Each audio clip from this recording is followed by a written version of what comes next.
Welcome to Film, where I break down films in a way anyone can enjoy. Whether you're new to movies or a seasoned fan, you're in the right place. In this video, I'll be talking about my likes and dislikes of the movie White Bird, which is actually a sequel, in a way, to the movie Wonder, and it's directed by Mark Forster. Now, I had a lot of likes more than dislikes because there wasn't really too much that there wasn't really anything that really upset me in this movie. There were a couple of mistakes that probably could have been handled a little better, but it wasn't anything big. I still really liked the story, but let's get into it. Now, one of the first things I wanted to talk about was the opening title sequence to the movie. Now, that was honestly really cool. It set the mood perfectly. We have this kid going to this prestigious private school, I believe, because everybody was wearing uniforms, so it looked prestigious to me. But he's walking up, and you have all these birds at the start, and they're not the white bird yet. They're just birds, pigeons in New York, I believe. And based off the music sense and based off of the way the kid was, because he had his hood on, he had his earbuds in, you could tell this is already gonna hit. Like the music really was setting the tone for. I just felt like this was gonna be a good story. I knew that something was gonna hit me, and so as the kid is walking up the steps, joining the other kids going into the school, it pans over to the title of the movie, White Bird, with an actual white bird just chilling on the sign of the school, and I like that. I like that opening sequence. I thought that was wholesome in a way. I thought it was nice, and I think that was probably going to be the most. I mean, I'm not going to say it's going to be the most nicest part of the movie, but it just felt calm before the storm, if I want to say that. It was a calm before the storm type of moment. Now, going into this movie, I didn't know too much about it. I saw on Cinema Score that it got an A plus, and I've never seen that before. I've seen an A, and I thought that was the highest you could get. So when I saw the A plus Cinema Score, I was like, oh, I got to go watch this. So I did not know that this movie was connected to the movie Wonder, and I was shook. I was like, whoa, because basically the scene continues with this kid. It goes flash forwards to a scene of him getting lunch. He's sitting there, he's scrolling through his phone, and then a picture pops up of the kid from Wonder with the words courage on it. And I think it's like not a propaganda type of, well, it is kind of like a propaganda type sign, but it seemed like, I don't know what it was. Right when I saw that, I was like, whoa, okay. Cause I remember the face, and I was like, oh, I quickly was like, oh, this is connected to Wonder. I didn't know who that kid was though. I was just like, oh, this got to be his best friend or something. Like I was just thinking, like this is just the person who moved away after all the events that happened. And also, this is gonna be one of my dislikes, and it's more towards me, not the movie. It's kind of messed up. I haven't seen the movie Wonder yet. I got to do that. I have to, especially after watching White Bird. I got to watch it. But anyways, this kid's alone eating his lunch. Girl comes up, invites him to a club.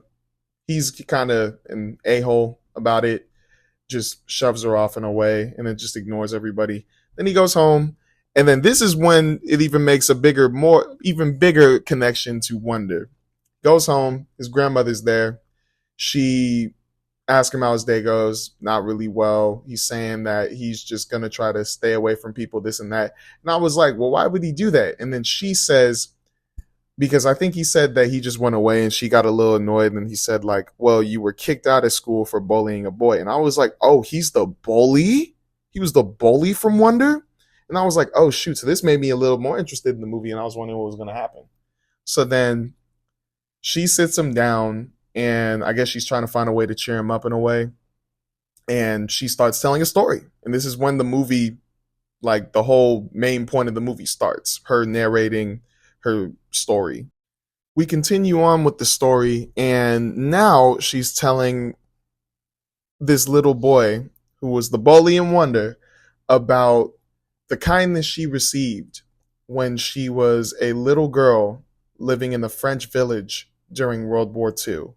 And honestly, I already knew right when I heard World War II in the stinking movie, I was like, oh shoot, what is gonna happen? I got all nervous. I was getting, I'm not gonna say I was getting sad, but I was getting like I was getting really anxious on what's gonna happen. We get this really cool and nice, beautiful scene of Sarah, that is her name, a young version of her, having fun in the forest with her family around all these really pretty flowers. And I thought they were pretty. I don't know what everybody else thinks, but purple flowers to me, that's pretty. But we're just seeing her in the peaceful time, loving everything, happy, joyful. We go through the movie. She's showing us how school was, how some of her classmates would bully this boy named Julian, who had a, I don't know what type of, his leg just wasn't well. It was kind of like Lil Timmy or whatever his name was in Scrooge. He had a leg like that. He would walk on a crutch and people would bully him. And people were just not nice to him. Even she wasn't nice to him. Like she wouldn't really talk to him. They'd kind of steer away from him. I feel bad for the kid. But we go through the story and things are going fine for her. Things are going good. Next thing you know, all of a sudden the family's like, oh, Nazis are coming in. They starting to get closer and closer to this little French village that they live in. And I'm like, oh shoot, here we go. Now I did not realize, and I didn't even realize this yet until like she was, well, you see, she was an artist. She liked drawing in this book that she had in class. And there was a scene where her teacher catches her drawing something. She has her stay after class, and the teacher kind of encourages her to keep making these drawings that she makes. And this leads to people. She leaves her book in the classroom. The boy with the bad leg comes over, grabs it, returns it to her. And then the boy she has a crush on, the boy with the bad leg leaves. The boy she has a crush on comes over, looks at her notebook, is complimenting her artwork. And then this is when I was like, come on, bro. This is when I was like, what the heck? So right when he's complimenting her work, he's like, oh, wow, this is nice. And I'm thinking, okay, this is going to be a little nice kiddie movie. And then Brody just comes out of nowhere and says, and I quote, this is not my words, and I quote, this is nice for a Jew. And I just went, whoa, what? So, and then right when that happened, everybody just looks at her. And then all of a sudden you see this look of disgust. And I was like, wow. So then you go from that to this whole sequence of just like, remember, this is a French village that wasn't occupied by Nazi Germany yet. It wasn't occupied yet. But once that quote hit, they take us through Nazis coming in, occupying the little French village slowly. And then eventually it just becomes just sad. I was like, dang. We went from this joyful, nice scene to just her getting bashed for being Jewish. And then now we got Nazis in the place. And I'm like, dang, man, I already know this is going to hit me. I already know I might cry. I didn't cry, though, just letting you guys know. But then there's this one scene, and this is probably the only other, well, this is one of my dislikes. I just want to put it in because I love this movie, but I want to get it in quick. So there's this scene where they're in school. The Nazis are coming. The headmaster gets word of it. He rounds up all the kids who are Jewish in the school and tries to hide them from the Nazis. This is my one dislike, though. So when they're hiding them, they had them all put on some coats, go outside, stand in a spot, and the guy said, right when I say run, we run. So my issue with that part was, I feel like right when the Nazis were coming up the hill, because this school was on a hill, I was thinking, wouldn't you just want to run to get a head start away from these people, hide at the spot, and then come back to the school later, or just go home? Because they were rounding them up. They were trying to round these people up. But I just thought it'd be better just to go. Like, don't wait, just go. Have them talk to the headmaster, do this, do that, and then just while during that time he's stalling them, dip. But maybe it was that they were just trying to hide in order to like go back into the school if the Nazis actually leave. But that was my one small complaint. I just think they should have ran. Like, I wouldn't have waited. I would have been like, yo, every man for himself, and I'm dipping. I'm being for real. If I'm a Jewish person living in the World War II era and I hear that Nazis are coming and I have a chance to dip, I'm dipping. But, that's a small little complaint, but I understand probably why they didn't. Anyways, the boy who loved Sarah's artwork, but like said the quote about her being a Jew, he snitched on them and said that they went around the back. And I'm already hating this kid. I'm like, bro, you're already getting on my nerves, and I know you're gonna be the villain of this movie. I already know. I already know he's gonna be the most annoying kid in this movie. So then they go around, they're looking, trying to find these kids, and eventually they find them because right when they hear the footsteps of these Nazis coming, the guy says, "Okay, run." And at that point, I was like, "Okay, it's kind of too late because now they're close to your area and they will see you." And eventually, they did catch them, like most of the kids except for Sarah. But after that, she's trying to hide, and the kid with the bad leg comes over and offers to hide her. He finds a way to get her back to his home, and he hides her in the barn. And this is where the rest of the movie continues. Now, besides the whole thing with the running away from the Nazis thing, I'm loving this movie. I'm just getting sad even more and more because I already know something is going to happen. Things are going too good. Things are going way too good. But we go through the more of the movie, and I'm loving the music. I'm loving the relationship between Sarah and this kid with a bad leg. And the more you're watching this movie, the more I just keep thinking, what is going to happen? What is going to happen? What is going to happen? And it's making me more anxious. But then there's so many times I get so distracted in the movie of just all the goodness that's happening everywhere. Like the parents were super nice to Sarah. Like they took care of her. She was practically their daughter at some point because that's how much they were taking care of her. I think she was in their barn or in their house for like a year or two maybe. And they helped. They celebrated her birthday. The kid kept her company. It was just nice. And then so there were so many instances of like them almost getting caught because they were nervous about if the neighbors were Nazis, conspirators or something. And there's just this one scene where this kid, and I love the kid who has a bad leg. He's so smart, so loyal, and I'll just give him his name. The kid's name is Julian. He is just super smart, super nice, super kind, and I just love the relationship between Sarah and Julian. So we get to a point where during those times, and this is one of my last dislikes of the movie, the woman who played Sarah, her name was Ariella Glasser. I'm not gonna lie, bro. There were so many times I could not hear what she was saying because she was just that soft spoken. She was that quiet a lot of times. And it kind of bugged me because I could hear Julian or the dude playing Julian pretty well. But there were just so many times I just couldn't hear her. And in the theater, I was just thinking, am I tripping? Like maybe it's just my theater, but I could not hear what she was saying. Now we get more into the movie, and guess what? The same boy that I was telling you guys earlier that I do not like, boy's name is Vincent. Newsflash.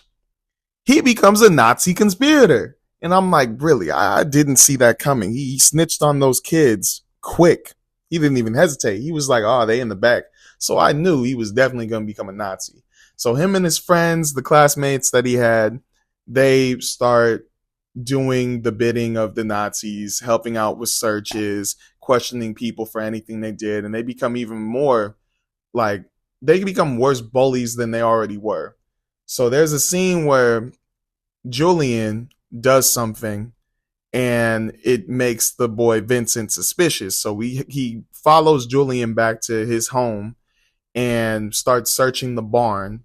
Luckily, Sarah doesn't get caught, but he beats up Julian. And this is the first instance of Julian and Sarah, like, because Julian felt bad that he looked weak in front of Sarah because Julian has a fat crush on her. But I just hate that boy Vincent. I'm sorry, I hate him. And just seeing that, I'm like, bro, you really gonna beat up a boy who has a bad leg? Like you're a wimp, bro. And he was just making me angry more and more through the film. Once again, we get another instance of this boy Vincent and his schoolmates just getting me angry. And so Julian works in the movie theater. And you all know I love movie theaters. I love them. So then these kids, and I understand why they came, because apparently the people Julian were working for, they were stashing weapons, I believe. And they searched it, found it, and killed his boss and friends. So when Julian shows up, he's hiding. I love Julian for it. He was hiding, doing his best. And all of a sudden, they start shooting up the stinking theater, destroying it. Like, I'm just watching this and I'm just like, Vincent, you are so evil. It's not even funny, man. Like, you're almost in the tier of stinking Thanos in my eyes. And I'm like, bro, like, why? Why do you have this much hate in you? And so Julian somehow gets away, and I loved it. Like, somebody helped him out, and he took the opportunity. But he goes back to the barn, talks to Sarah, and I just love their relationship through the movie. Like, things are just going so well, and the more things are going well, the more I just keep getting nervous, man. So I'm thinking that's probably the last thing Vincent's gonna do. That's probably the last thing he's gonna annoy me on and piss me off on. I was wrong. I was wrong. So at this point in the movie, Julian would take the long way and avoid the main road to go to school. And this was because he didn't want to get caught up in those searches with the Nazis, maybe get in trouble, cause attention to be stirred to him. So he would take the long way to school. This one day, because it was after a day, it was the day before when Julian and Sarah actually shared their first kiss. And I believe he said that he loved her, but she didn't get to. But I mean, you could tell that she loved him, and he probably could tell too. But anyways, Julian got so happy. The one day he decides not to take the long way to school, he takes the main road, not thinking. He's so happy because the girl of his dreams kissed him, and he's thinking, oh man, I'm alive. So then, right when he realizes that he's on the main road, and guess who he bumps into? Vincent and some of actual Nazi soldiers. So for some reason, you just see the scene where Vincent spots Julian walking down the street, and he's talking to these Nazi soldiers, and the Nazi soldiers grab Julian and take him away. And then Vincent goes towards his stuff, sees something that reminds him of Sarah, goes to Julian's house, goes into the barn, and just starts shooting up the barn. And then he sees Sarah, and he just hunts her like she's an animal. My heart was pounding for that scene, man. I was like, oh no, please don't kill her. But then I'm like, wait, she's the one telling the story, so obviously she's alive. But anyways, we're just going through it, and she survives, obviously. Vincent gets attacked by an animal, and I believe he gets hurt or dies. I'm not totally sure. He probably dies. But then you're thinking, okay, so she's good, but what about Julian? So then Sarah runs back, and the funniest thing, those Nazi neighbors, or the neighbors that we thought were Nazi conspirators, were actually ones who were hiding in friends of theirs that were Jewish as well. And I was like, that's so funny. That just shows you, like, all you gotta do is communicate sometimes. But I understand why nobody was communicating. This is a serious thing. Like, if you're hiding a person who was Jewish at that time during World War II in an area that's occupied by Nazis, you can get killed. So I understand, but it was just funny to see it because I was like, dang. So they were probably thinking the people who were hiding Sarah were Nazi conspirators too. But that's just crazy. But anyways, so the parents come back, Julian's parents come back, and they're trying to figure out how to get Julian back. And one of the kid soldiers who were one of the bullies, he probably felt convicted and told them that if they pay the soldiers, they will give Julian back to them.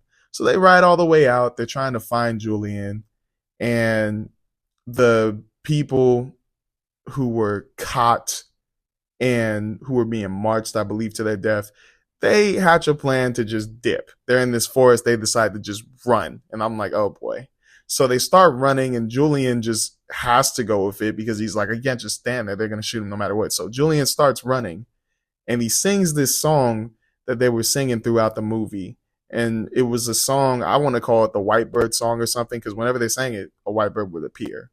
And so this happened, but then all of a sudden, and I'm still so mad at Vincent because this whole thing happened because of him. and I hate this kid, but Julian, he's just running, and the Nazi soldier sees him, shoots him, and he dies.